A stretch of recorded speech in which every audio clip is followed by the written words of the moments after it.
Hello everyone, welcome to Tara IAS. My name is Sairam Sampath Rao. ఎలా ఉన్నారు అందరూ? ఈరోజు ద హిందూ ఎనాలిసిస్లో మనం మాట్లాడుకునే మొదటి ఆర్టికల్ చూడండి అమ్మ. What are the changes in the new water act? One of the most important articles appeared in the Hindu newspaper today relevant to GS paper 2 of our examination, polity and గవర్నెన్స్కి సంబంధించినటువంటి article. డీటెయిల్డ్గా కాంప్రహెన్సివ్గా this particular ఆర్టికల్ని పూర్తి స్థాయిలో మనం అర్థం చేసుకునే ముందు మీ అందరికీ ఒక చిన్న మాట. మన ద హిందూ అనాలిసిస్ వెనక కానీ మనం యూట్యూబ్లో అప్లోడ్ చేసుకుంటున్నటువంటి అదర్ వీడియోస్ వెనక కానీ చాలా ఎఫర్ట్స్ ఉంటాయి, చాలా హార్డ్ వర్క్ ఉంటుంది, చాలా టైం ఇన్వెస్ట్ చేయాల్సి ఉంటుందమ్మా. If you really want to acknowledge your efforts, please do hit that big fat like button. Explanation ఎలా ఉందో కామెంట్ చేయండి. మీ ఫ్రెండ్స్ అండ్ ఫెలో ఆస్పిరెంట్స్కి కూడా మన వీడియోస్ని షేర్ చేసే ప్రయత్నం చేయండి. ఛానల్ని ఇంకా సబ్స్క్రైబ్ చేసుకోలేదా? సబ్స్క్రైబ్ చేసుకోండి. తెలుగు రాష్ట్రాల నుంచి యూపీఎస్సీ సివిల్ సర్వీస్ ఎగ్జామినేషన్కి ప్రిపేర్ అవుతున్న స్టూడెంట్స్ అందరి కోసం మనం చాలా మంచి ఇనిషియేటివ్స్తో ముందుకు రాబోతున్నాం. ఓకేనా? మరి వితౌట్ ఎనీ ఫర్దర్ డిలే మన ఫస్ట్ ఆర్టికల్లోకి వెళ్ళే ప్రయత్నం చేద్దాం. డీటెయిల్డ్గా కాంప్రహెన్సివ్గా ఆల్ డైమెన్షన్స్ నుంచి ఈ ఆర్టికల్ని మనం అర్థం చేసుకుందాం. అయితే first let us look at the context of this particular article. ఏ సందర్భంలో ఈ ఆర్టికల్లో మనకి ద హిందూలో ఈరోజు అపీర్ అవ్వడం అనేది జరిగింది చూడండి. రీసెంట్గా పార్లమెంట్ యొక్క ఉభయ సభలు, లోవర్ హౌస్ అయినటువంటి లోక్సభ, అప్పర్ హౌస్ అయినటువంటి రాజ్యసభ ఒక అమెండ్మెంట్ యాక్ట్ని పాస్ చేయడం అనేది జరిగింది. ఏంటదంట? Water prevention and control of pollution amendment act of 2024. 1974 నాటి ఈ చట్టం ఏదైతే ఉందో దీనిలో సవరణలు తీసుకురావడం అనేటటువంటిది జరిగింది. ఎందుకు? వాటర్ పొల్యూషన్ ఏదైతే ఉంటుందో దాన్ని కంట్రోల్ చేయడానికి, దాన్ని కట్టడి చేయడానికి, జల కాలుష్యం ఏదైతే ఉందో, నీటి కాలుష్యం ఏదైతే ఉందో దాన్ని కంట్రోల్ చేయడానికి. మరి ఈ కాంటెక్స్ట్లో let me tell you one thing. Experts always say that India, our beautiful nation India, is a land of irony or contradictions అని చెప్తారు. ఎక్స్పర్ట్స్ ఎవరైతే ఉన్నారో మన భారతదేశాన్ని ల్యాండ్ ఆఫ్ ఐరనీ లేదా కాంట్రడిక్షన్స్గా చెప్పడం అనేది జరుగుతుంది. That simply mean we say one thing and we do the exactly the opposite thing. మనం ఒకటి చెప్తాం కానీ ఇంకొకటి చేయడం అనేటటువంటిది జరుగుతుంది అని చెప్పి వాళ్ళ యొక్క ఉద్దేశం అన్నమాట. అంటే ఏంటి సార్? ఫర్ ఎగ్జాంపుల్, మన భారతదేశంలో వివిధ నదులు ఏవైతే ఉన్నాయో, రివర్స్ ఏవైతే ఉంటాయో వాటిని మనం దేవతలుగా చెప్పడం అనేది జరుగుతుంది. గంగా, యమున, సరస్వతి, గోదావరి, కృష్ణమ్మ అని చెప్తాం. పుష్కరాలు కూడా కండక్ట్ చేయడం అనేటువంటి జరుగుతుంది. బట్ కానీ we largely pollute all these water bodies. వీటన్నిటిని మనం పూర్తిగా కలుషితం చేయడం అనేటువంటి జరుగుతుంది. అండ్ ఇంకొక ఎగ్జాంపుల్ చూడండి. We say that Beti Padhao Beti Bachao అని చెప్తాం. కానీ ఆడపిల్లలకి ఈక్విటబుల్ యాక్సెస్ టు ఎడ్యుకేషన్ కానీ, రిసోర్సెస్ కానీ, న్యూట్రిషన్ కానీ అందించడం అనేది జరుగుతుందా? జరగదు. We largely prefer a male child in our family. మగపిల్లాడు పుట్టాలని చెప్పి అనుకుంటాం. ఆడపిల్ల పుడితే అదేదో అపచారం లాగా, అదేదో ఘోరం జరిగిపోయినట్టు భావించడం అనేది జరుగుతుంది ఇండియన్ ఫ్యామిలీస్లో, భారత కుటుంబాల్లో. And India is a land of irony, land of contradictions, land of no mystery, where we see politicians dividers, terrorist uniters. రాజకీయ నాయకులు ఎవరైతే ఉన్నారో వాళ్ళు మనల్ని మతం పేరుతో కానీ, కులం పేరుతో కానీ, ప్రాంతం పేరుతో కానీ విడదీసే ప్రయత్నం చేస్తారు. వేరాజ్ టెర్రరిస్ట్, ఉగ్రవాదులు ఎవరైతే ఉన్నారో ఒకవేళ దేశం మీద అటాక్ చేశారనుకోండి, భారతీయులంతా ఒక్కసారిగా ఒకటైపోతాం. విదేశీ శక్తులకు వ్యతిరేకంగా క్యాండిల్ ర్యాలీస్ ఏవైతే ఉంటాయో అవన్నీ మనం చేయడం అనేటువంటిది జరుగుతుంది. And in India it is okay to piss in public, but it's not okay to kiss in public. బహిరంగంగా భారతీయులు మూత్రం పోయొచ్చు కానీ బహిరంగంగా ప్రేమించే వాళ్ళని ముద్దు పెట్టుకోవచ్చా? అది కూడా భారతదేశంలో లేనటువంటి పరిస్థితి. And India it is dangerous to talk to strangers, but it's perfectly okay to marry one. అంటే ఎవరో తెలియనటువంటి వాళ్ళతో ఆడపిల్లను మాట్లాడినవారు కానీ తెలియనటువంటి వాళ్ళకి ఇచ్చి భారతదేశంలో పెళ్లి కూడా చేయడం అనేటువంటిది జరుగుతుంది. And India is actually mother of many billionaires అని చెప్తాం. చాలా కోటీశ్వరులు భారతదేశమే ప్రొడ్యూస్ చేయడం అనేది జరిగింది. కానీ 1/3 ఆఫ్ ఎక్స్ట్రీమ్ పావర్టీలో బతుకుతున్నటువంటి పీపుల్ ప్రపంచవ్యాప్తంగా భారతదేశంలో ఉన్నారనేటువంటి విషయాన్ని మనం మర్చిపోతాం. And we say that the 7 states of our North East are 7 sisters. మనం మన చెల్లెల్లాగా చెప్పడం అనేది జరుగుతుంది. But we largely ignore the development, isn't it? దాంతోపాటు we say that India is a land of diversity. We say that India upholds secularism. లౌకికవాదం ఏదైతే ఉందో దానికి ఇండియా పెద్దపీట వేస్తుందని మనం చెప్తాం. కానీ మన చేతులు ఎలా ఉంటాయి? మసీదుల కింద ఏ గుళ్ళు ఉన్నాయి, మసీదుల కింద ఏ లింగాలు ఉన్నాయి అని చెప్పి మనం తవ్వి తీసేటటువంటి ప్రయత్నం చేస్తాం. And we also say that we uphold democratic values. మనం లార్జెస్ట్ డెమోక్రసీ, అతిపెద్ద ప్రజాస్వామ్యం అని చెప్పుకుంటాం. కానీ క్రిమినలైజేషన్ ఆఫ్ పాలిటిక్స్ని ఎంకరేజ్ చేస్తాం. రాజకీయాల్లోకి నేరస్తులు ఎవరైతే ఉంటారో వాళ్ళు వస్తే వాళ్ళ వెనక వాళ్ళ వంతు పాడతాం, అండ్ దాంతోపాటు వాళ్ళకి ఓట్లు వేస్తాం, దాంతోపాటు వాళ్ళే మనకి పెద్ద దేవుళ్ళలాగా మనం ఫీల్ అవ్వడం అనేటటువంటి జరుగుతుంది. ప్రజాస్వామ్య విలువలు ఏవైతే ఉంటాయో అవి కూలిపోవడంలో మనమే మన సపోర్ట్ ఏదైతే ఉందో దాన్ని అందిస్తూ ఉండడం అనేటటువంటి జరుగుతుంది. ఇండియాలో చూస్తే శక్తి వర్షిప్ చాలా కామన్గా కనిపిస్తుంది. పార్వతీదేవిని, లక్ష్మీదేవిని, గౌరీమాతని, వీళ్ళందరినీ, గాయత్రి మాతని అందరినీ పూజిస్తాం. కానీ ఇంట్లో ఉండేటటువంటి ఆడపిల్లలు ఎవరైతే ఉంటారో వాళ్ళ మీద మనం చాలా ఇంజస్టిస్ చూపించడం అనేది జరుగుతుంది. మన తల్లుల మీద, మన చెల్లెళ్ళ మీద ఊరికే విసుక్కోవడం అనేటటువంటి జరుగుతుంది. ఎదురుగా బయట ఆడపిల్లలు కనిపిస్తే వాళ్ళ మీద అఘాయిత్యాలకి పాల్పడడం కానీ, వాళ్ళ మీద కామెంట్స్ చేయడం కానీ, ఇవన్నీ మన భారతదేశంలో మనం చూస్తూ ఉంటాం. అండ్ ఈవెన్ ఇన్ ఇండియా మాతృదేవోభవ, పితృదేవోభవ, గురుదేవోభవ అని చెప్పి అంటాం. అంటే మదర్ దేవుడితో సమానం, ఫాదర్ దేవుడితో సమానం, గురువు, టీచర్ దేవుడితో సమానం అంటాం. కానీ మన తల్లుల్ని, మన తండ్రుల్ని మనం ఏం చేస్తాం, ఓల్డేజ్ హోముల్లో పడేయడం కానీ, టీచర్స్ ఎవరైతే ఉంటారో వాళ్ళని ఎలా పడితే అలాంటి మాటలు అనడం కానీ, ఇలాంటివి మన ఇండియాలో మనం ఎప్పుడు చూస్తూనే ఉంటాం. And we also say that make in India అనేటటువంటిది ఒక గొప్ప ఇనిషియేటివ్ అని చెప్తాం. కానీ రోజు రోజుకి మన ఇండియా యొక్క ఇంపోర్ట్స్ యొక్క స్టాటిస్టిక్స్ చూస్తే అవి పెరుగుతూ ఉంటాయి. ప్రతి సంవత్సరం దిగుమతులు ఏవైతే ఉంటాయో ఎక్కువగా పెంచుకుంటూ పోతాం. అండ్ దాంతోపాటుగా పేదలు, బడుగులు, బలహీనులు, నిమ్న జాతులు ఎవరైతే ఉంటారో వాళ్ళ పక్షాన మనం నిలబడాలని చెప్తాం. కానీ వాళ్ళకి ఇచ్చేటటువంటి వెల్ఫేర్ స్కీమ్స్ ఏవైతే ఉంటాయో వాటి మీద మనం ఏ రోజు చాలా మాటలు అంటుంటూ ఉంటాం. ట్యాక్స్ పేయర్స్ యొక్క మనీ ఏదైతే ఉందో దాన్ని వెల్ఫేర్ స్కీమ్స్ కోసం ఖర్చు పెడుతున్నారు, వాళ్ళకి డబ్బులు వేస్తూ ఉన్నారు అని చెప్పి మాటలు అంటూ మన ఇళ్లలో పాచి పనులు చేసుకుంటూ, లేకపోతే మార్కెట్లో తోపుడు బలు దోసుకుంటూ, లేకపోతే కన్స్ట్రక్షన్ వర్క్స్ అనేటటువంటివి చేసుకుంటూ పొట్టపోసే వాళ్ళకి అందుతున్న కనీస సంక్షేమ పథకాలు ఏవైతే ఉంటాయో వాటి గురించి మనం చాలా మాటలు మాట్లాడుతూ ఉంటాం. అవునా? అందుకే ఎక్స్పర్ట్స్ ఏమంటారంటే India is a land of irony, లేదా ల్యాండ్ ఆఫ్ కాంట్రడిక్షన్స్, లేదా ల్యాండ్ ఆఫ్ మిస్టరీ అనే విధంగా చెప్పడం అనేటటువంటిది జరుగుతుంది.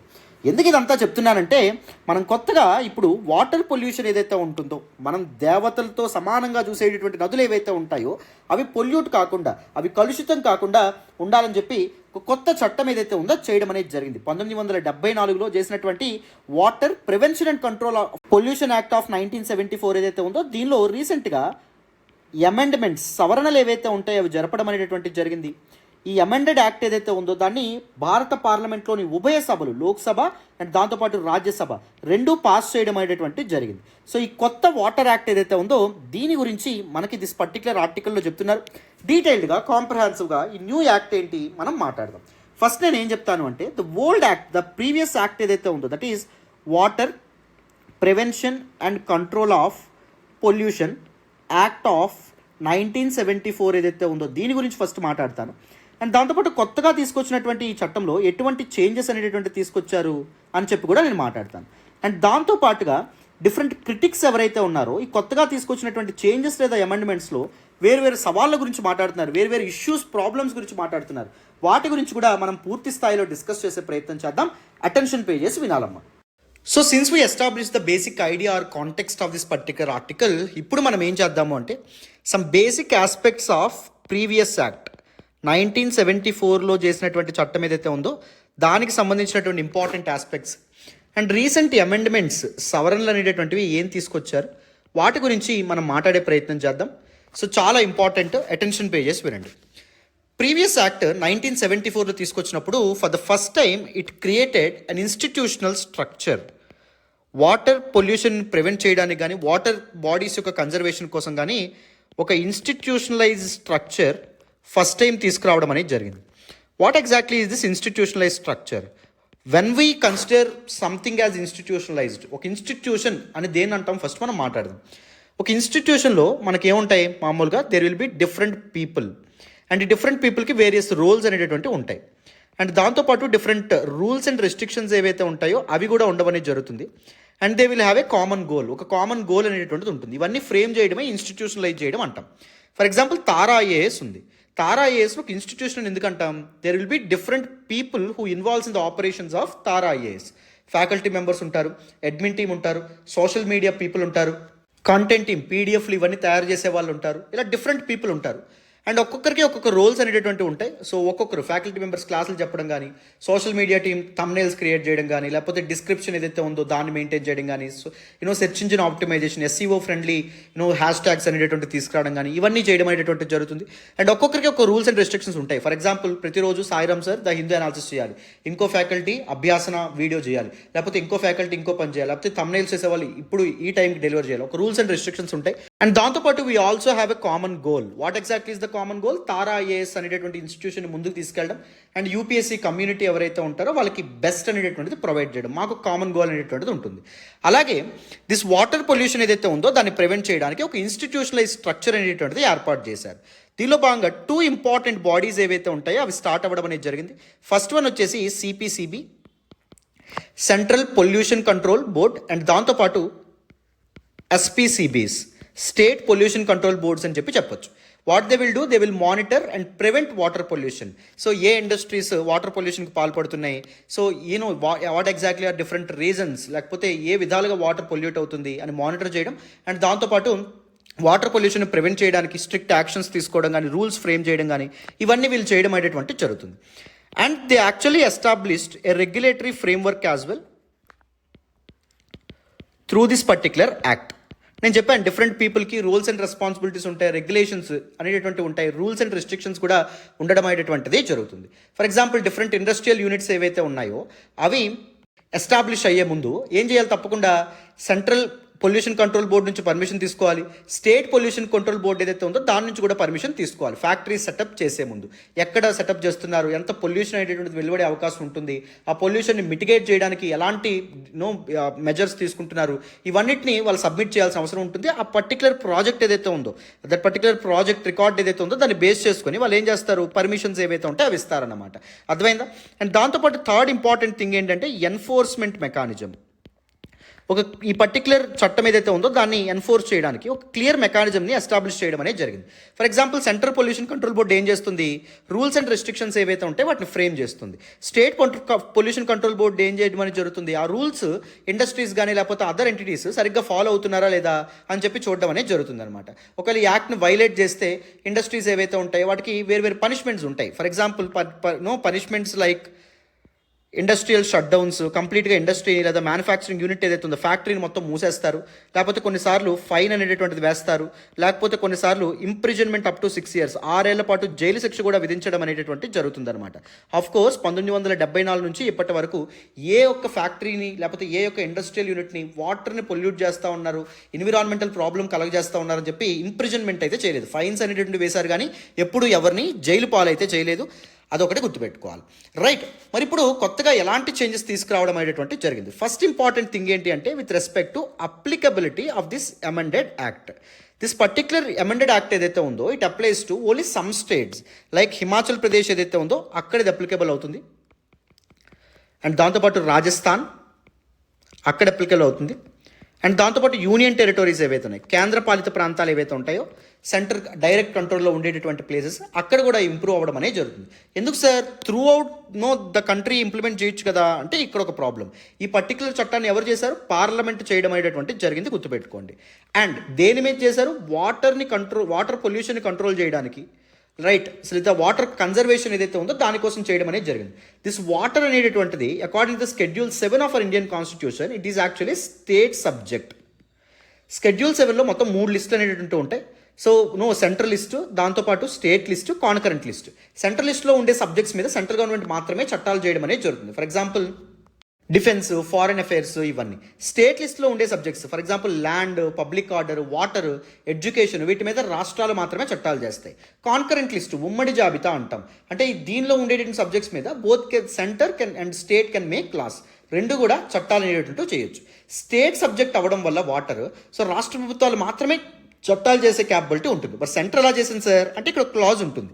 ఒకవేళ రాష్ట్రాలు అనుకుంటే పలానా స్టేట్ సబ్జెక్ట్లో ఉన్న పలానా టాపిక్ మీద పార్లమెంట్ ఒక చట్టం తీసుకొస్తే బాగుంటుంది అని చెప్పి అనుకుంటే 2 or more స్టేట్స్ ఏవైతే ఉంటాయో అవి దేనికి పార్లమెంట్కి రిక్వెస్ట్ చేయొచ్చు, మా కోసం ఒక చట్టం చేయండి అని చెప్పి రిక్వెస్ట్ చేయొచ్చు. రిక్వెస్ట్ చేసిన తర్వాత పార్లమెంట్ ఒక చట్టం చేసింది అనుకోండి, ఆ చట్టం ఏదైతే ఉందో దాన్ని ఏం చేయాలి, ఈ స్టేట్స్ ఏవైతే ఉంటాయో, ఈ రాష్ట్రాలు ఏవైతే ఉంటాయో వాటి యొక్క లెజిస్లేటివ్ అసెంబ్లీస్లో తప్పకుండా రిజల్యూషన్స్ పాస్ చేయాలి. ఈ పర్టికులర్ చట్టం మాకు ఓకే, లేకపోతే ఏమైనా ఈ చేంజెస్ చేస్తూ మేము ఈ చట్టాన్ని ఇంప్లిమెంట్ చేసుకుంటాం అని చెప్పి చేయాలన్నమాట. For example 1974 act, this previous act ఏదైతే ఉందో it was actually ఆపరేషనలైజ్డ్ only in 25 states. కేవలం మొత్తం రాష్ట్రాల్లో 25 రాష్ట్రాల్లో మాత్రమే ఇది ఇంప్లిమెంటేషన్ అనేటువంటిది అవుతా ఉంది. Whereas this new amended act ఏదైతే ఉందో అది only Himachal Pradesh, Rajasthan and union టెరిటరీస్కి మాత్రమే అప్లికబుల్ అవుతుందని చెప్పడం అనేది జరిగింది. ఎందుకంటే only these states requested for a comprehensive act on control of water pollution. అర్థమైందనే అనుకుంటున్నాను. అండ్ సెకండ్ ఇంపార్టెంట్ థింగ్ ఏంటి అంటే, ప్రీవియస్ యాక్ట్తో పోలిస్తే కొన్ని ఎగ్జంప్షన్స్ కూడా పెట్టడం అనేటువంటిది జరిగింది. కొన్ని ఇండస్ట్రియల్ ప్లాంట్స్ ఏవైతే ఉన్నాయో they were exempted from obtaining consent from SPCBs. కేవలం సెంట్రల్ పొల్యూషన్ కంట్రోల్ బోర్డు ఏదైతే ఉందో దాని నుంచి పర్మిట్ తీసుకుంటే సరిపోతుంది. స్టేట్ పొల్యూషన్ కంట్రోల్ బోర్డ్స్కి సెపరేట్గా వాళ్ళు రిక్వెస్ట్ పెట్టుకోవాల్సిన అవసరం లేదు. మేము ఇక్కడ ఫలానా ఫ్యాక్టరీ పెట్టుకోవాలనుకుంటున్నాం, మాకు పర్మిషన్ ఇవ్వండి అని చెప్పి లైసెన్స్కి అప్లై చేసుకోవాల్సినటువంటి అవసరం లేదు. అండ్ దాంతోపాటు థర్డ్ ఇంపార్టెంట్ థింగ్ ఏంటి అంటే, రెగ్యులేటరీ ఓవర్ సైట్లో కూడా కొన్ని ఇంపార్టెంట్ చేంజెస్ చేయడం అనేటువంటిది జరిగిందనమాట. ఏంటది, the centre may issue guidelines for granting, refusing or cancelling consent by state pollution control boards. State pollution control board ఏదైతే ఉందో అది ఒక ఫ్యాక్టరీకి ఫలానా ఫ్యాక్టరీ మీరు పెట్టుకోండి అని చెప్పి ఇచ్చింది అనుకోండి, పర్మిషన్ ఇచ్చింది అనుకోండి, దాన్ని సెంట్రల్ గవర్నమెంట్ ఎప్పుడైనా ఏం చేయొచ్చు, క్యాన్సిల్ చేయొచ్చు ఆ పర్టికులర్ లైసెన్స్ని. ఆ క్యాన్సిలేషన్ సంబంధించిన గైడ్ లైన్స్ అండ్ రూల్స్ ఏవైతే ఉంటాయో వాటిని ఎప్పుడైనా తీసుకురావచ్చు. అర్థమైందా? అంటే ఫర్ ఎగ్జాంపుల్ ఒక పర్టికులర్ ఫ్యాక్టరీ ఒక పర్టికులర్ మ్యానుఫ్యాక్చరింగ్ యూనిట్ రాజస్థాన్లో ఎస్టాబ్లిష్ అయింది అనుకోండి. అది ఆపరేషనలైజ్ అవుతున్నప్పుడు మానిటరింగ్ డివైజెస్ని ట్యాంపర్ చేసిన, సో ఇలాంటివి ఏవైనా మాల్ ప్రాక్టీసెస్కి పాల్పడితే గవర్నమెంట్ వెంటనే ఏం చేయొచ్చు, దట్ పర్టికులర్ యూనిట్ ఏదైతే ఉందో, దట్ పర్టికులర్ ఇదేదైతే ఉందో అంటే ఫ్యాక్టరీ ఏదైతే ఉందో దాని యొక్క లైసెన్స్ని రద్దు చేయొచ్చు అనమాట. లేదా రద్దు చేయడానికి గైడ్ లైన్స్ ఏవైతే ఉంటాయో వాటిని ఇష్యూ చేయొచ్చు. అండ్ ఈ కొత్త అమెండ్మెంట్స్ ఎందుకు తీసుకొచ్చారంటే, ఎన్విరాన్మెంట్ మినిస్టర్ ఏం చేశారంటే, పాత రూల్స్ ఏవైతే ఉంటాయో వాటి కాలంగా ఒక ట్రస్ట్ డెఫిసిట్ అనేటటువంటిది ఉంది. ఆ పాత రూల్స్ అండ్ పాత యాక్ట్ ఏదైతే ఉందో దాని ఇంప్లిమెంటేషన్లో చాలా ప్రాబ్లమ్స్ అనేవి ఉన్నాయి. It was proved ineffective in it's functioning అని చెప్పి ఆయన చెప్పడం అనేది జరిగింది. బట్ కానీ కొన్ని కన్సర్న్స్ కూడా అపోజిషన్ పార్టీస్ కానీ లేకపోతే సివిల్ సొసైటీ గ్రూప్స్ ఎవరైతే ఉన్నారో, ఎన్విరాన్మెంట్కి సంబంధించినటువంటి ఎన్జిఓస్, వీళ్ళందరూ రైజ్ చేస్తున్నటువంటి ప్రాబ్లం ఏంటి అంటే, దిస్ రివైజ్డ్ అమెండ్మెంట్స్ ఏవైతే ఉంటాయి, కొత్తగా తీసుకొచ్చినటువంటి ఈ ప్రొవిజన్స్ ఏవైతే ఉంటాయో they are trying to weaken the previous law అని చెప్పడం అనేది జరిగింది. ఎందుకంటే పాత చట్టంలో స్ట్రిక్ట్ పనిష్మెంట్స్ అనేవి ఉండేవి. అంటే ఇండస్ట్రియల్ షట్ డౌన్స్ కానీ, ఫైన్స్ కానీ, ఈవెన్ ఇంప్రిజన్మెంట్ కూడా ఉండేది. ఇప్పుడు కొత్త చట్టంలో ఏం చేశారు, ఇంప్రిజన్మెంట్ ఏదైతే ఉందో దాన్ని కంప్లీట్గా తీసివేయడం అనేటువంటిది జరిగిందనమాట. ఒకవేళ రూల్స్ని కంప్లై అవ్వకపోయినా, లేకపోతే ఏమైనా మాల్ ప్రాక్టీసెస్కి పాల్పడినా, అంటే these particular water pollution monitoring డివైజెస్ని ట్యాంపర్ చేసినా కానీ, లేకపోతే తప్పు రికార్డ్స్ అనేటటువంటి ఇష్యూ చేసినా కానీ ఏం చేయొచ్చు, ఇంప్రిజన్ చేసేవాళ్ళు ఒకప్పుడు రూల్స్ ప్రకారం. కానీ ఇప్పుడు this form of punishment, that is imprisonment ఏదైతే ఉందో దాన్ని పూర్తిగా కొట్టివేయడం అనేటువంటిది జరిగింది. ఓన్లీ ఫైన్స్ మాత్రమే వేస్తామని చెప్పడం అనేటువంటిది జరిగింది. అర్థమైందా? This is actually major problem అనే విధంగా మనకి ఎక్స్పర్ట్స్ ఎవరైతే ఉన్నారో వాళ్ళు చెప్తున్నారు. But anyway, the present government at the centre is looking for growth, business interest and దాంతోపాటు దేశంలో ఈజ్ ఆఫ్ డూయింగ్ బిజినెస్ అనేటువంటిది పెంచాలి. ఈ బిజినెసెస్ మీద రూల్స్ అండ్ రెస్ట్రిక్షన్స్ ఏవైతే ఉంటాయో అవి బర్డెన్ కాకుండా ఉండాలని చెప్పి సెంట్రల్ గవర్నమెంట్ ఆలోచన చేయడం అనేది జరుగుతుంది. దానిలో భాగంగానే ఈ చట్టం అనేటువంటిది, ఈ అమెండ్మెంట్స్ తీసుకురావడం అనేటువంటిది జరిగిందమ్మా. ఒకవైపు ఎన్విరాన్మెంటల్ ప్రొటెక్షన్ని, ఇంకొక వైపు బిజినెస్ ఇంట్రెస్ట్, ఈ రెండింటిని బ్యాలెన్స్ చేయడం, ఈ రెండింటిని బేరీజు వేసుకొని ప్రభుత్వాలు ముందుకు అడుగులు వేయాల్సిన అవసరం ఎంతైనా ఉంది. This what the conclusion is. So కంప్లీట్గా డీటెయిల్డ్గా this particular act and provisions ఇవన్నీ మీకు పూర్తి స్థాయిలో అర్థమైనాయి అనుకుంటున్నాను, డీటెయిల్డ్గా అర్థం చేసుకున్నారని అనుకుంటున్నాను. మరి ఇప్పుడు వితౌట్ ఎనీ ఫర్దర్ డిలే మనం నెక్స్ట్ ఆర్టికల్ డిస్కస్ చేద్దాం. వినండి నాన్న. ఈ రోజు ద హిందూ ఎనాలిసిస్లో మనం మాట్లాడుకునే నెక్స్ట్ ఆర్టికల్ చూడండి అమ్మా. How can child safety be ensured online? One of the most important articles relevant to GS paper 3 సెక్యూరిటీకి సంబంధించినటువంటి ఆర్టికల్, GS paper 2 polity and governance సంబంధించిన ఆర్టికల్, జిఎస్ పేపర్ 1 సొసైటీకి మీకు ఉపయోగపడుతుంది. ఈవెన్ ఎస్ఏ పేపర్కి కూడా మీకు దిస్ పర్టికులర్ ఆర్టికల్ చాలా ఉపయోగపడడం అనేది జరుగుతుంది. అందుకే ఈ ఆర్టికల్ నేను పిక్ చేసుకోవడం అనేది జరిగింది. జాగ్రత్తగా అటెన్షన్ పే చేసి వింటే క్లియర్గా దిస్ పర్టికులర్ టాపిక్ని మీకు పూర్తి స్థాయిలో ఎక్స్ప్లెయిన్ చేస్తాను. సో మీ అందరికీ తెలిసినటువంటి విషయమే, nowadays every one of us are experiencing 2 worlds. One is real world, second one digital world. మన కళ్ళతో మనం చూసి ఎక్స్పీరియన్స్ చేసేటటువంటి బాహ్య ప్రపంచం and digital world, digital devices ఏవైతే ఉంటాయో ఎలక్ట్రానిక్స్, వీటి ద్వారా మనం డిజిటల్ ప్లాట్ఫామ్స్ మీద మనం చూసేటటువంటి ప్రపంచం లైక్ ఇన్స్టాగ్రామ్ కానీ ఫేస్బుక్ కానీ వీటిల్లో మనకు తెలియని మనకు కనబడినటువంటి ప్రపంచాన్ని కూడా మనం చూడడం అనేటటువంటిది జరుగుతుంది. సో రీసెంట్ టైమ్స్లో ద స్క్రీన్ టైం అంటే మనం ఎక్కువగా మొబైల్ డివైజెస్ వీటిని వాడేటటువంటి టైం ఏదైతే ఉందో అది విపరీతంగా పెరుగుతుంది. ఎక్కువగా పీపుల్ ఈ డివైజెస్ ఏవైతే ఉంటే వాటిని వాడుతున్నారు. ఎక్కువ టైం డిజిటల్ ప్లాట్ఫామ్స్ మీద, సోషల్ మీడియా ప్లాట్ఫామ్స్ మీద స్పెండ్ చేస్తూ ఉంటున్నారు. మీ అందరికీ తెలిసినటువంటి విషయమే. Everything that is new, everything that is novel offers two things. One is boons and second one banes. That means ప్రతి దాని వెనక positive impact and positive consequences ఉంటాయి, negative impacts and negative consequences అనేటటువంటివి ఉంటాయి. అవునా? అయితే ఈ డిజిటల్ వరల్డ్ ఏదైతే ఉంటుందో, దీస్ ఆన్లైన్ ప్లాట్ఫామ్స్ ఏవైతే ఉంటాయో అవి స్పెసిఫికల్గా చిల్డ్రన్, పిల్లలు ఎవరైతే ఉంటారో వాళ్ళ మీద చూపిస్తున్నటువంటి నెగిటివ్ ఎఫెక్ట్స్, బ్యాడ్ ఇంపాక్ట్స్ ఏవైతే ఉంటాయో వాటి గురించి దిస్ పర్టికులర్ ఆర్టికల్ డీటెయిల్డ్గా డిస్కస్ చేస్తూ ఉందమ్మా. If you look at the context of this particular article, ఫిబ్రవరి మొదటి వారంలో మెటా CEO అయినటువంటి మార్క్ జుకర్బర్గ్ పబ్లిక్గా ఆన్లైన్ ప్లాట్ఫామ్స్లో ఎవరైతే చిల్డ్రన్ సెక్షువల్ ఎక్స్ప్లాయిటేషన్కి కానీ లేకపోతే అదర్ మెంటల్ ట్రామాకి కానీ గురవుతున్నారో వాళ్ళ యొక్క పేరెంట్స్కి ఆయన అపాలజైజ్ చేయడం అనేది జరిగింది, క్షమాపణలు కోరడం అనేటటువంటిది జరిగింది. ఈ కాంటెక్స్లో ప్రపంచవ్యాప్తంగా దీస్ ఆన్లైన్ ప్లాట్ఫామ్స్ లేదా డిజిటల్ ప్లాట్ఫామ్స్ అనేటటువంటివి సేఫా చిల్డ్రన్కి, చిల్డ్రన్ మీద వీటి యొక్క ఇంపాక్ట్ అనేటటువంటిది ఎలా ఉంటుంది అని చెప్పి చాలా చాలా వాదనలు మొదలైనవి. Lot of experts these effects of these online platforms or digital platforms or social media platforms and children, దీని మీద చాలా డిబేట్స్తో చాలా డిస్కషన్స్తో ముందుకు వస్తూ ఉన్నారు. They are actually raising concerns with respect to the privacy of children. చిన్నపిల్లలు ఎవరైతే ఉంటారో వాళ్ళ యొక్క పర్సనల్ ఇన్ఫర్మేషన్ ఏదైతే ఉంటుందో అది దోపిడీకి గురవుతుంది, ఆ పర్సనల్ ఇన్ఫర్మేషన్ దొంగలించబడుతుందని చెప్తున్నారు. అండ్ దాంతోపాటు సెక్యూరిటీ కన్సర్న్స్ గురించి కూడా వాళ్ళు చెప్పడం అనేటటువంటి జరిగింది. పిల్లల యొక్క సేఫ్టీ అండ్ సెక్యూరిటీ ఏదైతే ఉందో దాని మీద కూడా ఇంపాక్ట్ అనేటటువంటివి చూపిస్తూ ఉన్నాయి అని చెప్పి ఎక్స్పర్ట్స్ ఎవరైతే ఉన్నారో వాళ్ళు అంటున్నారమ్మా. అండ్ దాంతోపాటు these digital platforms or social media platforms or online platforms also impact the mental health of children అనే విధంగా కూడా దీస్ ఎక్స్పర్ట్స్ ఎవరైతే ఉన్నారో వాళ్ళు భావిస్తూ ఉండడం అనేటటువంటిది జరుగుతుంది. అఫ్ కోర్స్ చాలా పాజిటివ్ థింగ్స్ అనేటటువంటివి ఉన్నాయి, చాలా పాజిటివ్ ఆపర్చునిటీస్ ఏవైతే ఉంటాయో వాటిని దీస్ న్యూ టెక్నాలజీస్ ఏవైతే ఉంటాయో అవి ఆఫర్ చేస్తున్నాయి, పొటెన్షియల్ బెనిఫిట్స్ని చిల్డ్రన్కి ఆఫర్ చేస్తున్నాయి ఇన్ టర్మ్స్ ఆఫ్ ఎడ్యుకేషన్ కానీ హెల్త్ కానీ వీటిలో మనం చూస్తే.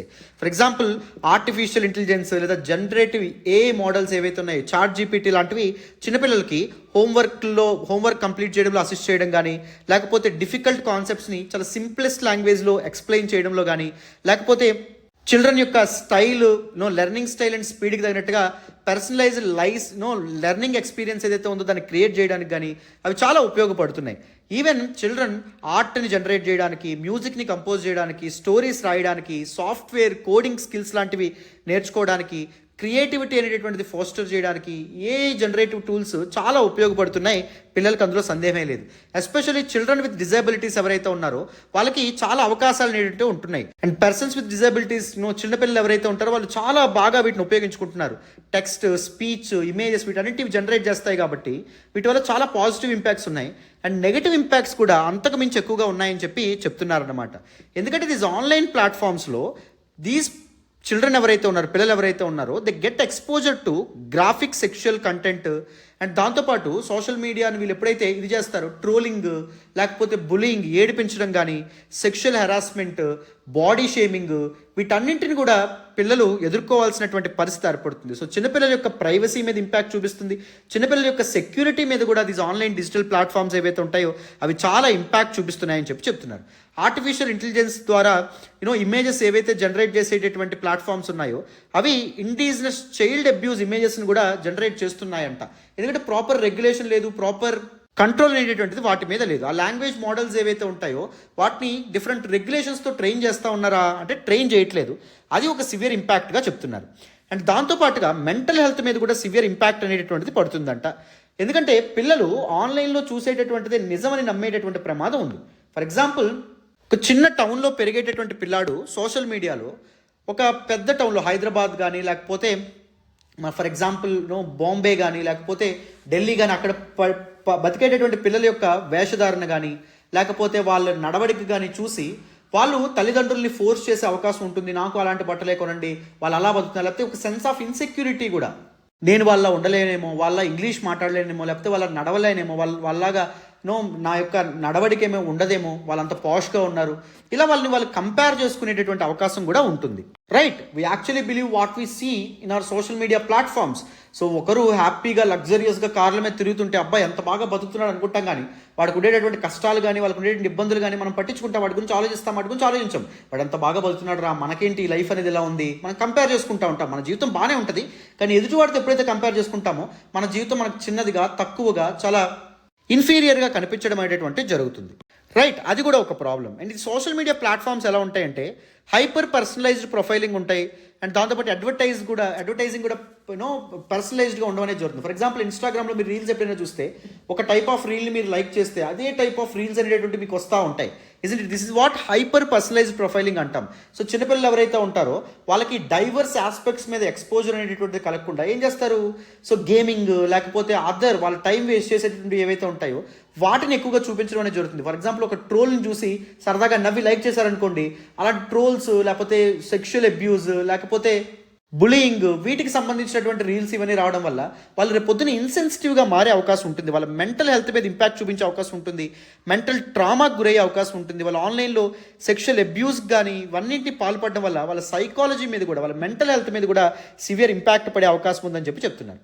అండ్ దాంతోపాటు మిస్ఇన్ఫర్మేషన్ లేదా డిస్ఇన్ఫర్మేషన్ కూడా, అది కూడా ఒక ఇంపార్టెంట్ ప్రాబ్లమ్గా చెప్పడం అనేది జరుగుతుంది. ఇండియాలో హైయెస్ట్, ప్రపంచంలో ఎక్కడా లేనటువంటి విధంగా ఇండియాలో మిస్ఇన్ఫర్మేషన్ ఎక్కువగా పాకుతూ ఉంటుంది, విపరీతంగా స్ప్రెడ్ అవుతూ ఉంటుంది. ఎందుకంటే ప్రాపర్ రెగ్యులేషన్, ప్రాపర్ సర్వైలెన్స్ అనేటువంటిది ఉండదు కాబట్టి. యూట్యూబ్లో ఎవరెవరో ఏదేదో చెప్పేస్తారు. ఫర్ ఎగ్జాంపుల్ జగన్మోహన్ రెడ్డికి ఇంత వస్తుందంట, లేకపోతే చంద్రబాబు నాయుడుకి ఇలాంటి వాడంట, లేకపోతే పవన్ కళ్యాణ్ ఇదంట, ఇష్టం వచ్చినట్టు వాళ్ళకి నచ్చింది వాళ్ళు చెప్పేయడం అనేటువంటిది జరుగుతుంది. అది చూసి నిజమని నమ్మేటటువంటి పీపుల్ మీద, మరీ ముఖ్యంగా చిన్నపిల్లల మీద అది ఎంత ఇంపాక్ట్ అనేటువంటిది పడే అవకాశం ఉంటుంది అని చెప్తున్నారు. రీసెంట్గా ఇండియా నుంచి వరల్డ్ హెల్త్ ఆర్గనైజేషన్కి రిప్రజెంటేటివ్గా వెళ్ళినటువంటి సౌమ్య స్వామినాథన్ గారు, అంటే ఎంఎస్ స్వామినాథన్ గారు కూతురు ఆవిడ మాట అంటారు, infodemic is the new pandemic అంటారు. ఇన్ఫోడమిక్ అంటే మిస్ఇన్ఫర్మేషన్ లేదా disinformation, or having excessive information which is largely false, తప్పు అయినటువంటి ఇన్ఫర్మేషన్. అది న్యూ పాండమిక్ అంటారు. అది పెద్ద మహమ్మారి ఇప్పుడు ప్రబలిపోతుంది విపరీతంగా మన దేశంలో అనే విధంగా ఆవిడ చెప్పడం అనేటువంటిది జరిగిందనమాట. సో దానికి కూడా పీపుల్, చిన్నపిల్లలు గురైతే అది ఇంకా సివియర్ ఇంపాక్ట్ వాళ్ళ మీద క్రియేట్ చేసే అవకాశం అనేటువంటిది ఉంటుంది. అవునా కదా? అయితే మరి ఈ పర్టికులర్ ప్రాబ్లం ఏదైతే ఉంటుందో దాన్ని ఎలా హ్యాండిల్ చేయొచ్చు, ఎలా దాన్ని ట్యాకిల్ చేయొచ్చు, అడ్రస్ చేయొచ్చు అనే దానికి వే ఫార్వర్డ్ని కూడా ఈ ఆర్టికల్లో మెన్షన్ చేయడం అనేది జరిగింది. ఫస్ట్ ఇంపార్టెంట్ థింగ్ ఏంటి అంటే, దీస్ సోషల్ మీడియా ప్లాట్ఫామ్స్ని బిల్డ్ చేసేటటువంటి కంపెనీస్ ఏవైతే ఉన్నాయో they need to come up with safety by design models. అంటే అడల్ట్స్కి ఒక రకమైనటువంటి యాప్, చిన్నపిల్లలకి ఒక రకమైనటువంటి యాప్, ఇలాంటివి తీసుకురావడం చాలా చాలా ఇంపార్టెంట్. డిజైన్ నుంచే చిన్నపిల్లల యొక్క సేఫ్టీ, వాళ్ళ ప్రైవసీ కన్సర్న్స్ ఏవైతే ఉంటే వాటిని దృష్టిలో పెట్టుకొని దీస్ అప్లికేషన్స్ని డిజైన్ చేయాలనే విధంగా చెప్పడం అనేది జరిగింది. అండ్ దాంతోపాటు these companies need to have clear cognizance. అంటే వాళ్ళు తయారు చేసినటువంటి ఒక అప్లికేషన్ కానీ లేకపోతే వాళ్ళు తీసుకొచ్చినటువంటి ఒక ఇదేదైతే ప్లాట్ఫామ్ ఏదైతే ఉందో సోషల్ మీడియా ప్లాట్ఫామ్, అది ప్రాబబుల్లీ పిల్లల మీద అట్ మ్యాక్స్ ఎలాంటి నెగిటివ్ ఇంపాక్ట్స్ అనేవి తీసుకొచ్చే అవకాశం ఉందని చెప్పి వాళ్ళకు రికార్డ్ అనేటువంటిది ఉండాలి. ఒకవేళ వాళ్ళ ప్లాట్ఫామ్ మిస్యూజ్ చేస్తే ఎవరైనా ప్రపోనెంట్స్ లేకపోతే అదర్ పీపుల్, ఫాల్స్ ప్లేయర్స్, దాన్ని ఎంత ఇంపాక్ట్ పడే అవకాశం ఉందని కూడా ముందే తీసుకోవాలి వాళ్ళ దగ్గర నుంచి. చిల్డ్రన్ మీద ఎలాంటి ఇంపాక్ట్ పడుతుంది, ఉమెన్ మీద ఎలాంటి ఇంపాక్ట్ పడుతుంది, ఈ పర్టికులర్ రికార్డ్ అనేటువంటి వాళ్ళు మెయింటైన్ చేయాలనే విధంగా చెప్పారన్నమాట. అండ్ దాంతోపాటు చిల్డ్రన్కి సంబంధించినటువంటి డేటా ఏదైతే ఉందో దాన్ని ప్రొటెక్ట్ చేయడానికి డేటా ప్రొటెక్షన్ స్టాండర్డ్స్ ఏవైతే ఉంటాయో వాటిని స్ట్రెంథన్ చేయాలి. చిన్నపిల్లల యొక్క డేటా అనేటటువంటిది కూడా చాలా ఇంపార్టెంట్గా గవర్నమెంట్స్ ఆలోచించి ఈ స్టాండర్డ్స్, ఈ రెగ్యులేటరీ ఫ్రేమ్వర్క్ ఏదైతే ఉందో దాన్ని స్ట్రిక్ట్గా మార్చేటటువంటి ప్రయత్నం చేయాలి. అండ్ దాంతోపాటు ఎప్పటికప్పుడు గవర్నమెంట్స్ యొక్క రెగ్యులేటరీ ఫ్రేమ్వర్క్స్ ఏవైతే ఉంటాయో వాటిలో మార్పులు తీసుకురావడం అనేటువంటి జరగాలి. అంటే టెక్నాలజీస్ ఓవర్ ద టైం చాలా ర్యాపిడ్గా ఎవాల్వ్ అయిపోతూ వస్తున్నాయి, ర్యాపిడ్గా చేంజ్ అయిపోతూ రావడం అనేటువంటి జరుగుతుంది. సో మారుతున్నటువంటి పరిస్థితుల దృష్ట్యా ఎమర్జింగ్ టెక్నాలజీస్ ఏవైతే డెవలప్ అవుతున్నాయో వాటి యొక్క కాన్సిక్వెన్సెస్ని ఎప్పటికప్పుడు బేరీజ్ వేసుకొని దానికి ఒక సెపరేట్ డిపార్ట్మెంట్ని, దానికి ఒక సెపరేట్ రెగ్యులేటరీ ఫ్రేమ్వర్క్ అనేటువంటిది ఏర్పాటు చేయడం అనేటువంటిది ఇంపార్టెంట్, దాన్ని అసైన్ చేయడం అనేటువంటిది ఇంపార్టెంట్ అని చెప్తున్నారన్నమాట. అర్థమైందా? So this is all about this particular article. మనం ఏం మాట్లాడాం, important challenges with respect to children safety on online platforms and దాంతోపాటు వే ఫార్వర్డ్ గురించి కూడా మనం డీటెయిల్గా డిస్కస్ చేసాం. పూర్తి స్థాయిలో డీటెయిల్గా మీకు కంప్లీట్గా దిస్ పర్టికులర్ ఆర్టికల్ కూడా అర్థమైందని అనుకుంటున్నాను. మరి ఇప్పుడు వితౌట్ ఎనీ ఫర్దర్ డిలే మనం నెక్స్ట్ ఆర్టికల్ డిస్కస్ చేద్దాం, వినండి అమ్మా. ఈరోజు ద హిందూ అనాలిసిస్లో మనం మాట్లాడుకునే నెక్స్ట్ ఆర్టికల్ చూడండి అమ్మా. Transitioning to hyper local extreme weather forecasting. One of the most important articles ఎప్పుడు in the Hindu newspaper today, relevant to GS paper 3 science and టెక్నాలజీకి సంబంధించిన ఆర్టికల్, జిఎస్ పేపర్ 1 జాగ్రఫీకి కూడా సంబంధించినటువంటి article. One of the most important articles. Again డీటెయిల్గా కాంప్రహెన్సివ్గా ఈ ఆర్టికల్ని కూడా అర్థం చేసుకునే ప్రయత్నం చేద్దాం. This article is talking about weather forecasting in India. ఇండియాలో వెదర్ ఫోర్కాస్టింగ్ ఎలా జరుగుతుంది, దానికి సంబంధించినటువంటి వేరియస్ ఛాలెంజెస్ అండ్ దాంతోపాటు వే ఫార్వర్డ్తో కూడా దిస్ ఆర్టికల్ ముందుకు రావడం అనేటువంటిది జరిగింది. మీ అందరికీ తెలిసినటువంటి విషయమే, for a country like India weather forecasting plays a pivotal role. మన దేశం యొక్క ఫంక్షనింగ్లో చాలా ముఖ్యమైనటువంటి రోల్ ప్లే చేయడం అనేది జరుగుతుంది. ఎందుకంటే if you look at the social structure of India, majority of the people were dependent on agriculture. వ్యవసాయం ఏదైతే ఉందో జీడిపికి చాలా తక్కువగా కంట్రిబ్యూట్ చేస్తున్నప్పటికీ చాలామంది వ్యవసాయం మీదే ఆధారపడి బతుకుతున్నారు. And Indian agriculture was largely dependent on monsoon patterns. ఋతుపవనాలు ఏవైతే ఉంటాయో అవి భారత వ్యవసాయ రంగాన్ని చాలా ఇంపాక్ట్ చేయడం అనేది జరుగుతుంది. అండ్ ఋతుపవనాలు సరిగ్గా లేకపోతే, సరైన సమయంలో వర్షాలు లేకపోయినా, లేకపోతే ఎక్కువ వర్షపాతం నమోదైనా దాని ఎఫెక్ట్ రైతుల మీద, రైతుల యొక్క జీవనాధారం మీద, లైవ్లీహుడ్స్ మీద, వాళ్ళ యొక్క వెల్బీయింగ్ మీద పడ్డమయ్యేటువంటిది జరుగుతుంది. అండ్ దాంతోపాటు since India is a tropical country, మనకి ట్రాపికల్ సైక్లోన్స్ వల్ల కూడా చాలా ఇబ్బందులు వచ్చే అవకాశం ఉంటుంది. ముఖ్యంగా మెజారిటీ ఆఫ్ ద సైక్లోన్స్ మనకి Bay of Bengal and Arabian Sea ప్రాంతంలోనే స్టార్ట్ అవ్వడం వల్ల సో చాలా న్యాచురల్ డిజాస్టర్స్ బారిన కూడా భారతదేశం పడే అవకాశం అనేటటువంటిది ఉంటుంది. అందుకే యాక్యురేట్గా ఈ సైక్లోన్స్ కానీ, లేకపోతే ఫ్లడ్స్ కానీ, లేకపోతే హీట్ వేవ్స్ కానీ, డ్రాట్ కండిషన్స్ని కానీ ప్రెడిక్ట్ చేసి ప్రభుత్వాలకు కానీ ప్రజలకు కానీ ముందుగా సూచనలు ఇవ్వడం అనేటటువంటిది చాలా చాలా ఇంపార్టెంట్. అండ్ ఆ పని మన ఇండియాలో ఎవరు చేస్తారు, ఇండియన్ మెటీరియలాజికల్ డిపార్ట్మెంట్ ఏదైతే ఉందో IMD, that will take care of this weather forecasting. It is mandated to forecast the weather patterns in a scientifical manner. అంటే ఎవిడెన్స్ బేస్డ్గా సైంటిఫికల్ మేనర్ ఏదైతే ఉందో అబ్జర్వేషన్స్ ద్వారా వెదర్ ప్యాటర్న్స్ని సర్వేలెన్స్ చేసి, ఫోర్కాస్ట్ చేసి, డేటా సేకరించి, అనలైజ్ చేసి ప్రభుత్వాలకి ప్రజలకి చెప్పడం దీని యొక్క బాధ్యత. కానీ ప్రజెంట్ ఉన్నటువంటి వెదర్ ఫోర్కాస్టింగ్ సిస్టంలో కొన్ని ఇంపార్టెంట్ ఛాలెంజెస్ అనేటువంటివి ఉన్నాయి. మనం సరిగ్గా వెదర్ ప్యాటర్న్స్ని ప్రెడిక్ట్ చేయలేకపోతున్నాం, ముఖ్యంగా వింటర్ అండ్ సమ్మర్ సీజన్స్లో. సో ఎప్పుడు వర్షం పడుతుంది, ఎప్పుడు వర్షం పడదు అని చెప్పలేనటువంటి పరిస్థితి. మీకు చిన్నప్పుడు అనేవాళ్ళు ఈటీవీ వార్తల్లో వెదర్ ఫోర్కాస్ట్ వస్తే ఈరోజు వర్షం పడుతుంది అన్నారా, అయితే వర్షం పడదు, వర్షం పడట్లేదు అన్నారా, తప్పకుండా వర్షం పడుతుంది. ఈ జోక్ అనేటటువంటిది నడిచేది. సో సరైనటువంటి ఫోర్కాస్టింగ్ సిస్టమ్ లేకపోవడం, దానిలో కొన్ని ఇంపార్టెంట్ ముఖ్యమైన సవాళ్ళు ఉండడం చాలా ముఖ్యమైన సమస్యగా మనకు చెప్తున్నారు. సో ఎటువంటి ఛాలెంజెస్ గురించి దిస్ పర్టికులర్ ఆర్టికల్లో మాట్లాడడం అనేది జరిగింది సార్. ఎందుకు సరిగ్గా మనం వెదర్ ప్యాటర్న్స్ని ప్రిడిక్ట్ చేయలేకపోతున్నాం? ఫస్ట్ ఏంటి అంటే వెదర్ వేరియబిలిటీగా చెప్పొచ్చు. India is geographically very diverse. మీ అందరికీ తెలిసినటువంటి విషయమే. ఇండియా ఎంత జాగ్రఫికలీ డైవర్స్ అంటే సబ్ కాంటినెంట్ అనేటటువంటి అనే పేరుతో పిలవగలిగేటటువంటి జాగ్రఫికలీ డైవర్స్. అంటే కాంటినెంట్లో ఉండే ఫిజికల్ ఫీచర్స్ అన్నీ ఇండియాలో కనిపిస్తాయి. ఇండియాలో రివర్ ప్లేన్స్ కనిపిస్తాయా, కనిపిస్తాయి. కోస్టల్ ప్లేన్స్ కనిపిస్తాయా, కనిపిస్తాయి. ఇండియాలో మౌంటైన్స్ కనిపిస్తాయా, కనిపిస్తాయి. ఇండియాలో ప్లాటోస్ కనిపిస్తాయా, కనిపిస్తాయి. ఇండియాలో డిజర్ట్ అనేటటువంటి కనిపిస్తుందా, కనిపిస్తుంది. ఇండియాలో హిల్లీ టెరైన్స్ అనేటువంటి కనిపిస్తాయా, కనిపిస్తాయి. All the physical features that we seen a continent only మన ఇండియా భారతదేశంలోనే కనిపించడం వల్ల India is geographically very diverse అంటాం. అండ్ దాంతోపాటు if you look at the heat zones of the earth, India lies both in the torrid zone. That means torrid zone అంటే ఏంటి, ఈక్వేటర్కి 23 degrees north latitude and 23 degrees south latitude, that is trophic of cancer, tropic of capricorn మధ్యలో ఉండేటటువంటి ప్రాంతాన్ని torrid zone అంటాం. 23.5 degrees north latitude, 66.5 degrees north latitude ఏదైతే ఉందో that is Arctic circle, ఈ మధ్యలో ఉండేటటువంటి దాన్ని టెంపరేట్ జోన్ చెప్తాం. That is north temperate zone. And 23.5 degrees south latitude, 66.5 degrees south latitude, that is Antarctic circle, ఈ మధ్యలో ఉందని టెంపరేట్ జోన్ అంటాం. India both north temperate zone కిందకు వస్తుంది అండ్ టారిడ్ జోన్లో కూడా భాగంగా రావడం అనేది జరుగుతుంది. ఎందుకంటే 23.5 degrees north latitude, that is trophic of Cancer ఏదైతే ఉందో, it cuts across our India. మీ అందరికీ తెలిసినటువంటి విషయమే.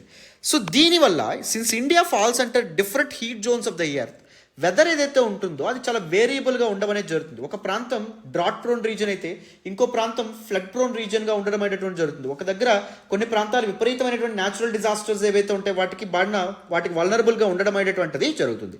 సో ఈ వెదర్ వేరియబిలిటీ ఏదైతే ఉందో దాని కారణంగా సరిగ్గా మనం ప్రెడిక్ట్ చేయలేకపోతున్నాం. This is intrinsic geographical location of India. దాని కారణంగా కూడా ఐఎండి సక్సెస్ఫుల్గా ఇది మనం ఏం చేయలేనటువంటి పరిస్థితి, రైట్? దీన్ని మనం మార్చలేం కదా. ఇండియాని వరల్డ్లో ఒక దగ్గర ఈ ప్రాంతం నుంచి వేరే ప్రాంతంలో పెట్టలేం కదా. సో ఇది ఒక ముఖ్యమైన problem. And second important problem ఏంటి అంటే lack of proper infrastructure and equipment. Weather ఫోర్కాస్టింగ్కి కావాల్సినటువంటి ఇన్ఫ్రాస్ట్రక్చర్ అండ్ ఎక్విప్మెంట్ మన దగ్గర ఉందా అంటే లేదు. ముఖ్యంగా వెదర్ని సరిగ్గా మానిటర్ చేసి డేటా సేకరించడానికి గ్రౌండ్ స్టేషన్స్ చాలా అవసరం అవుతాయి. మన ఇండియాలో పర్ఫెక్ట్గా రిలయబుల్ వెదర్ ఫోర్కాస్ట్ సాధ్యపడాలి అంటే మొత్తం 3 lakh గ్రౌండ్ స్టేషన్స్ అనేటటువంటి అవసరం అంట. మనకి మ్యాక్సిమం ఎంత ఉన్నాయంటే అరౌండ్ 3000 మాత్రమే ఉండడం అనేటువంటి జరిగింది. సో 10 folds తక్కువ ఉండడం అనేటువంటి జరిగింది, 10 రెట్ల వరకు తక్కువ ఉండడం అనేది జరిగింది. సో అది ఒక ఇంపార్టెంట్ ప్రాబ్లం కింద మనకు చెప్తున్నారు. అండ్ ఉన్నటువంటి ఎక్విప్మెంట్ కూడా they are outdated, they are not modern. So అవి సరిగ్గా పనిచేయడానికి అంటే modern the present weather patterns ఏవైతే ఉన్నాయో దానికి అనుగుణంగా దానికి అలైన్ అవుతూ ఎక్విప్మెంట్ అనేది ఉందా అంటే లేదు. ఇప్పటికీ కంప్లీట్గా అవుట్డేటెడ్ అయిపోయినటువంటి ఇన్ఫ్రాస్ట్రక్చర్ అండ్ ఎక్విప్మెంట్ ఏదైతే ఉందో దాన్ని మనం వాడుతున్నాం. అండ్ ఫోర్త్ ఇంపార్టెంట్ థింగ్ ఏంటి అంటే డేటా గ్యాప్స్ అనేటటువంటి ఉండడం. సో కొన్ని గ్రౌండ్ స్టేషన్స్ సక్సెస్ఫుల్గా డేటా సరైనటువంటి వెదర్ ఫోర్కాస్ట్ సర్వేలకు సంబంధించిన డేటా అందిస్తున్నాయి, కొన్ని అందించినటువంటి పరిస్థితి. అవి యాక్సెస్ చేయగలిగేటటువంటి దానికి కంఫర్టబుల్గా ఉండేటటువంటి డేటాను మాత్రం ఎక్విప్మెంట్స్ గ్రౌండ్ స్టేషన్స్ సేకరిస్తున్నాయి, కానీ the other data change in weather patterns వీటి గురించి ఏవైనా డేటా సేకరిస్తున్నారా అంటే సేకరించట్లేదు. సో హోలిస్టిక్ ఒక ఇంటిగ్రేటెడ్ డేటా నెట్వర్క్ అనేటటువంటిది లేకపోవడం కూడా ఒక ఇంపార్టెంట్ ప్రాబ్లం. అండ్ దాంతోపాటుగా ఇండియాలో proper air quality monitoring systems ఏవైతే ఉంటాయో అవి లేవు. ముఖ్యంగా మెయిన్ కారణం ఏంటి అంటే this air quality monitoring system అనేటటువంటి వెరీ ఎక్స్పెన్సివ్ అమ్మ. అండ్ ఇండియాలో అవి తయారు కాబడట్లేదు ఇప్పటి వరకు. మనం వేరే దేశాల మీద ఆధారపడాల్సినటువంటి పరిస్థితి, వేరే దేశాల నుంచి దిగుమతి చేసుకుంటున్నాం ఈ ఎయిర్ క్వాలిటీ మానిటరింగ్ సిస్టమ్స్ ఏవైతే ఉంటాయో అవి. సో అందుకే ఎక్కువగా ఎయిర్ క్వాలిటీ మానిటరింగ్ సిస్టమ్స్ కానీ లేకపోతే అబ్జార్ప్షన్ యూనిట్స్ ఏవైతే ఉంటాయంటే వాతావరణంలో ఉన్నటువంటి పార్టిక్యులేట్ మ్యాటర్ కానీ వీటన్నిటిని పొల్యూటెంట్స్ ఏవైతే ఉంటాయో వాటిని అబ్జార్బ్ చేసుకునేటటువంటి యూనిట్స్ మనం ఎస్టాబ్లిష్ చేయలేకపోవడం వల్ల majority of the northern part of ఇండియాలో మనం ఎయిర్ పొల్యూషన్ విపరీతంగా చూస్తున్నాం. వాటి కారణంగా చాలా హెల్త్ రిస్క్స్ అనేటటువంటి కూడా కారణం అవుతున్నాయి. చిల్డ్రన్ అండ్ ఎల్డర్లీ పీపుల్ ఎవరైతే ఉంటారో, వృద్ధులు కానీ చిన్నపిల్లలు ఎవరైతే ఉన్నారో వాళ్ళ ఆరోగ్యాలు అనేటువంటి సివియర్గా పాడుతుంది. లంగ్ క్యాన్సర్లు ఇలాంటివి కూడా ముఖ్యంగా ఢిల్లీ మీరు చూస్తే చాలా ప్రాబ్లమ్స్ అనేటటువంటి పొల్యూషన్ విపరీతంగా ఉండడం అనేటువంటి జరిగిందనమాట, రైట్? మనం చూస్తూ ఉంటాం రోజు వార్తల్లో, అవునా? These are main problems. మరి దిస్ పర్టికులర్ ఆర్టికల్ ఏదైతే ఉందో దానిలో ఎటువంటి సొల్యూషన్స్తో ముందుకు రావడం అనేది జరిగింది సార్? ఫస్ట్ ఇంపార్టెంట్ సొల్యూషన్ ఏంటంటే the first major challenge weather variability of India, దాన్ని ట్యాకిల్ చేయడానికి ఏం చేయాలంటున్నారు? Hyper local extreme weather forecasting techniques ఏవైతే ఉంటాయో వాడాలి. అంటే సింపుల్గా చెప్పాలంటే రీజనల్ వెదర్ ఫోర్కాస్టింగ్ యూనిట్స్ ఏవైతే ఉంటాయో అవి ఏర్పాటు చేయాలి. అంటే డిఫరెంట్ ఈవెన్ మనకి ఎలా ఉంటుందంటే ఇండియా జాగ్రఫికల్లీ డైవర్స్ కాబట్టి వివిధ మండలాలు వివిధ జిల్లాల్లో కూడా దీస్ గ్రౌండ్ స్టేషన్స్ ఏవైతే ఉంటాయో వాటిని ఏర్పాటు చేయడం ద్వారా డిఫరెంట్ రీజియన్స్లో వెదర్ ప్యాటర్న్స్ అనేటువంటి ఎలా ఉన్నాయి, అక్కడ వర్షం పడొచ్చా లేదా, అలా మానిటరింగ్ అనేటటువంటి జరగాలి. ముందు ఎలా జరుగుతుంది? నార్థన్ పార్ట్ ఆఫ్ ఇండియాలో వర్షం పడతా లేదా, సదర్న్ పార్ట్ ఆఫ్ ఇండియాలో వర్షం పడతా లేదా, అలా బ్రాడర్ బేస్డ్గా వెదర్ ఫోర్కాస్టింగ్ చేస్తున్నారు. అలా కాకుండా ఒక డిస్ట్రిక్ట్ స్పెసిఫిక్ కానీ లేకపోతే ఒక డివిజన్ స్పెసిఫిక్ కానీ వెదర్ ఫోర్కాస్టింగ్ అనేటువంటి జరగాలని చెప్పి hyper local that is regional extreme weather forecasting techniques ఏవైతే ఉంటాయో అవి వాడబడాలని చెప్పి చెప్తున్నారు. అండ్ సెకండ్ ఇంపార్టెంట్ సొల్యూషన్ ఏంటి అంటే this is very important for your prelims, మళ్ళీ చెప్తున్నాను, అండ్ మెయిన్స్ కూడా ఇంపార్టెంట్. విండ్స్ గుర్తుపెట్టుకోండి. రీసెంట్గా the department of agriculture and farmers welfare and the ministry of agriculture and farmer welfare కలిపి ఒక ఇనిషియేటివ్తో ముందుకు రావడం అనేది జరిగింది. That is what WINDS. WINDS stands for weather information network and data system అమ్మ, ఓకేనా? సో దీన్ని ఏర్పాటు చేయడం ద్వారా మొత్తం ఏం చేద్దాం అనుకుంటున్నారు? ఇండియాలో అరౌండ్ 2 lakh గ్రౌండ్ స్టేషన్స్ ఏవైతే ఉంటాయో వాటిని ఏర్పాటు చేద్దాం అనుకుంటున్నారు. దాని కారణంగా ఏం చేయొచ్చు? This regional specific weather forecasting అనేది సాధ్యపడుతుంది అని చెప్పి చెప్తున్నారు. This the second solution. Third important solution ఏంటంటే మేక్ ఇన్ ఇండియా ఇనిషియేటివ్స్తో ముందుకు రావాలి. మనం ఆల్రెడీ చెప్పాం these air quality monitoring systems ఏవైతే ఉంటాయో అవి వెరీ ఎక్స్పెన్సివ్, బయట దేశాల నుంచి ఇంపోర్ట్ చేసుకుంటున్నాం. దాని కారణంగా ఇంపోర్ట్ బర్డెన్ కూడా మనకి ఎక్కువగా పడుతుంది. అలా కాకుండా మనం రీసెర్చ్ అండ్ దాంతోపాటు డెవలప్మెంట్ R&Dని ప్రోత్సహించి మన దేశంలో ఐఐటీస్ లేకపోతే అదర్ అకాడమిక్ ఇన్స్టిట్యూషన్స్ ఏవైతే ఉంటాయో అక్కడ పనిచేస్తున్నటువంటి ఎక్స్పర్ట్స్ యొక్క హెల్ప్ తీసుకొని మనం ఏం చేయొచ్చు, ఈజీ టు ఇన్స్టాల్ అండ్ లో మెయింటెనెన్స్ కాస్ట్తో ఉన్నటువంటి ఎక్విప్మెంట్ ఏదైతే ఉందో, మానిటరింగ్ సిస్టమ్స్ ఏవైతే ఉంటాయో వాటిని ఏర్పాటు చేయొచ్చు, వాటిని తయారు చేయొచ్చు. అవునా కదా? గవర్నమెంట్ ఏం చేయాలి, R&D మీద ఇన్వెస్ట్ చేసేటటువంటి ప్రయత్నం చేయాలి. Private players and private companies యొక్క హెల్ప్ కూడా తీసుకునేటటువంటి ప్రయత్నం చేయాలి. దిస్ ప్రైవేట్ ఎంటిటీస్ ఏం చేస్తాయి, they are actually problem solvers. మామూలుగా మార్కెట్లో ఒక ప్రాబ్లమ్ని ఐడెంటిఫై చేస్తాయి, ఆ ప్రాబ్లం ఏదైతే ఉందో దానికి సొల్యూషన్తో ముందుకు వస్తాయి, ఆ సొల్యూషన్ ఇచ్చి వాళ్ళు ప్రాఫిట్ జనరేట్ చేసుకుంటారు. సో ఈ కంపెనీస్ లాభపడతాయి, దానివల్ల మనకి Indian economy, national economy develop అవుతుంది. అండ్ దాంతోపాటు the major problem of weather forecasting లేదా ఎయిర్ క్వాలిటీ సర్వేలెన్స్ ఏదైతే ఉందో ఆ ప్రాబ్లం కూడా మనకి తీరడం అనేటువంటి జరుగుతుంది, ప్రైవేట్ ప్లేయర్స్ని కూడా ఇన్వాల్వ్ చేయడం ద్వారా అని చెప్పి మనకి చెప్తున్నారు. అండ్ దాంతోపాటు we need to use emerging technologies like artificial intelligence, machine learning, ఇలాంటి టెక్నాలజీస్ లేదా ఇలాంటి లాంగ్వేజ్ మోడల్స్ ఏవైతే ఉంటాయో వాటిని ఉపయోగించి ఇన్ ద మోస్ట్ అడ్వాన్స్డ్ వే మనం వెదర్ ఫోర్కాస్టింగ్ అనేటటువంటిది చేయొచ్చు అనమాట. వెదర్ సెన్సార్స్ ఏవైతే ఉంటాయో వాటి డేటా ఏదైతే ఉందో దాన్ని అనలైజ్ చేసేటటువంటి ప్రయత్నం చేయొచ్చు. ఇది మనకి చెప్పడం అనేటువంటిది జరిగింది. అండ్ ఆల్రెడీ అవుట్డేట్ అయిపోయినటువంటి ఎక్విప్మెంట్ ఏదైతే ఉందో దాన్ని పూర్తిగా తొలగించి కొత్త world class robust air quality and weather information network ఏదైతే ఉంటుందో దాన్ని ఇండియాలో మనం బిల్డ్ చేయడం ద్వారా సక్సెస్ఫుల్గా చేంజ్ ఇన్ వెదర్ ప్యాటర్న్స్ని మనం గమనించవచ్చు. ప్రెజెంట్ టైమ్స్లో మనం చూస్తే due to climate change and global warming and దాంతోపాటు అన్ఫార్చునేట్ ఈవెంట్స్ వెరీ ఫ్రీక్వెంట్గా ఎల్నీనో అనేటటువంటి కూడా రావడం అనేది జరుగుతుంది. దాని కారణంగా ఇండియన్ మాన్సూన్ మీద ఇంపాక్ట్ పడడం అనేటువంటిది జరుగుతుంది. ఎల్నీనో ఇండియన్ మాన్సూన్ మీద సివియర్ ఇంపాక్ట్ పడేటట్టు చేస్తుంది. మన దేశంలో వర్షం అనేటువంటిది రాకుండా అడ్డుకోవడం అనేటువంటిది జరుగుతుంది. This is actually an important natural geographical event, isn't it? So El Niño ఎప్పుడైనా గుర్తుపెట్టుకోండి, ఈ స్టాండ్స్ ఫర్ ఎనిమీ, అంటే మన భారతదేశానికి శత్రువు అని చెప్పి గుర్తుపెట్టుకోండి. ఎల్నీనో కండిషన్స్ ఉన్నాయనుకోండి మనకు వర్షపాతం తక్కువగా నమోదవుతుంది. అందుకే 2023లో మనం గమనిస్తే అసలు వర్షం లేనటువంటి పరిస్థితి ఏర్పడుతుంది. సో ఒకవేళ వర్షం మాన్సూన్ అనేటువంటి ఎఫెక్ట్ అయితే చాలామంది పీపుల్ యొక్క లైవ్లీహుడ్స్ మీద ఇంపాక్ట్ పడుతుంది. అండ్ దేశం యొక్క ఫుడ్ సెక్యూరిటీ ఏదైతే ఉంటుందో, అంటే ఆహార భద్రత ఏదైతే ఉందో దాని మీద కూడా ఇంపాక్ట్ పడడం అనేటువంటిది జరుగుతుంది. అందుకే proper weather forecasting, weather monitoring అనేది ఇంపార్టెంట్. అండ్ దాంతోపాటు natural disasters like cyclones, floods, వీటిని కూడా మనం సరిగ్గా ప్రెడిక్ట్ చేయలేకపోతే మనం ప్రజల్ని కానీ లేకపోతే అదర్ ఎంటిటీస్ని కానీ అప్రమత్తం చేయలేం. దానివల్ల there will be huge loss for men and material. చాలామంది ప్రజలు ప్రాణాలు కోల్పోయే అవకాశం ఉంటుంది, చాలా ఆస్తి నష్టం కూడా జరిగే అవకాశం ఉంటుంది. అందుకే ప్రాపర్ వెదర్ ఫోర్కాస్టింగ్ అనేటువంటిది important. Whatever the challenges that we have discuss so far, వాటిని అడ్రస్ చేస్తూ ఏదైతే సొల్యూషన్స్ ప్రొవైడ్ చేయడం అనేది జరిగిందో వీటిని ఇంప్లిమెంట్ చేస్తే బెటర్ వెదర్ ఫోర్కాస్టింగ్ అనేటువంటిది ఎన్షూర్ చేయొచ్చు అని చెప్పి మనకి ఆర్టికల్లో చెప్పడం అనేది జరిగింది. అర్థమైందా? కంప్లీట్గా డీటెయిల్డ్గా దిస్ పర్టికులర్ ఆర్టికల్ మీకు పూర్తి స్థాయిలో అర్థమైందనే అనుకుంటున్నాను. This all about this particular article and this all about today's the Hindu analysis. మళ్ళీ రేపటి హిందూ అనాలిసిస్లో కలుద్దాం. ప్రతిరోజు ద హిందూ అనాలిసిస్ ఫాలో అవ్వండి. మీకు మల్టిపుల్ ఆస్పెక్ట్స్ మీద కాంప్రహెన్సివ్గా అవగాహన వచ్చేటట్టు చెప్పే పూర్తి బాధ్యత నాది. Thank you so much once again for all the love and all the support so far అమ్మ. మళ్ళీ నెక్స్ట్ క్లాస్లో కలుద్దాం. బాయ్ నాన్న.